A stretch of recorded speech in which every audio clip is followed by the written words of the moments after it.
Kapag may itinanim ay may aanihin. Pero paano yan? Taga-ani lang ako. Kaya tara, pitas tayo ng mga gulay na tinanim ng tatay namin. At kasama nga natin yung mag-ate. Hi everyone! For today's video ay kasama ko ngayong mag-ate na iikot lang dito sa garden namin.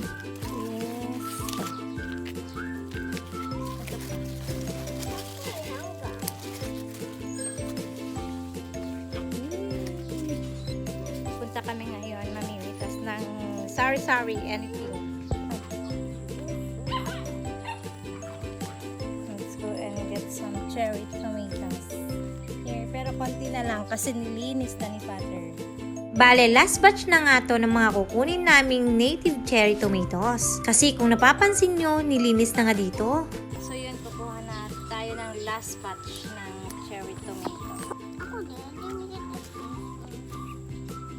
Ito na lang tagalagay dyan sa may. Why does green on it? Nakakain din yung green. Magiging ripe din yan. It's so ugly. Uy! So different. This clip ay kuha ni Aling Makulit. Video takeover muna daw siya dito. At ito nga yung mga video clips na kuha niya. Sobrang close up naman yung ginawa niya sa amin. At akala mo nililindol. Napapansin nyo pala dito sa area na to ay clear na no. Tinanggal na nga ang bataw at ang palaya. At pinalitan na nga ni Father Deer ng sili. Umikot pala kami dito at nanguha nga ng mga konti pa. Hinayaan ko nga lang yung mag-ate na manguha. Yan nga ang naging activity nila. Ito nga yung isa sa strategy ko para malayo naman sila sa screen. Kasi kung nasa loob lang sila ng bahay, kung hindi TV, cellphone nga yung mga hawak-hawak.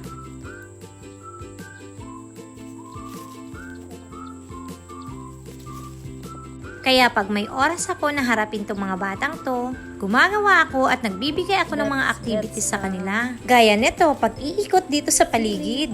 At least kahit papaano ay nalilibag sila ng ilang minuto. Minsan naman ay nag-aaral nga kami. Minsan food trip. At minsan ay pinapagawa ko nga sila ng artworks. Habang walang pasok, pinagsusulat ko nga sila ng pangalan. Like si Ate Cheska ay pinagsusulat ko nga siya ng cursive. And even Mimi, practicing nga siya sa pagsusulat ng pangalan at baka makalimutan na nga niya. And minsan, binibigyan ko din siya ng seat work niya na addition at subtraction. Tuwang-tuwa pa nga talaga ako sa kanya nung nag-add siya. Yung tipong lagpas na sa mga daliri. Talagang gumamit pa nga siya ng lines para masagutan nga lang niya yung activities niya. Anyway, nainitan na pala tong si Aling Makulit nyo. Uuwi na nga daw at sobrang init na.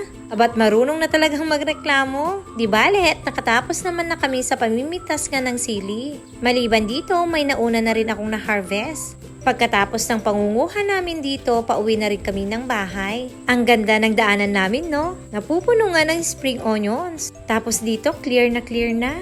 After ampalaya at bataw, sili naman yung pinalit na tanim.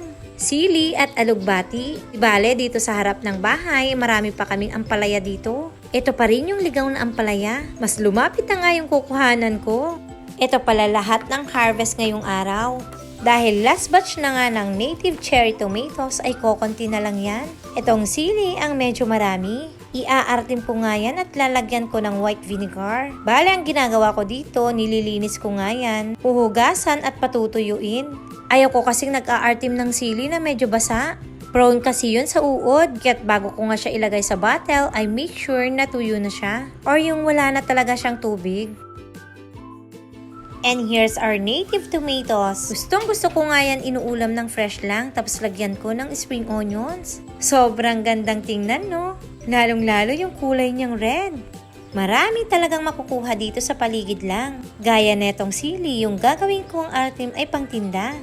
Alam nyo bang bumalik pa rin ako sa garden namin? Hindi pa rin talaga nakaligtas sa akin yung mangilan-ngilan na bunga ng sili pa na hinog. Talagang kinuha ko na nga lahat to. Dahil lahat nga ng harvest ko ngayon ay gagawin kong artem, ilalagay ko sa bottle at pantinda. Yung mga naunang harvest ko kasing sili ay niluto ko na at ginawa kong chili oil ni Ate Yan. O diba, may pakinabang na naman talaga yung mga tanim ng tatay ko. Kaya't totoo nga pag may tinanim ay may aanihin. At sa ngayon, 1 bottle na nga yung nabenta ko.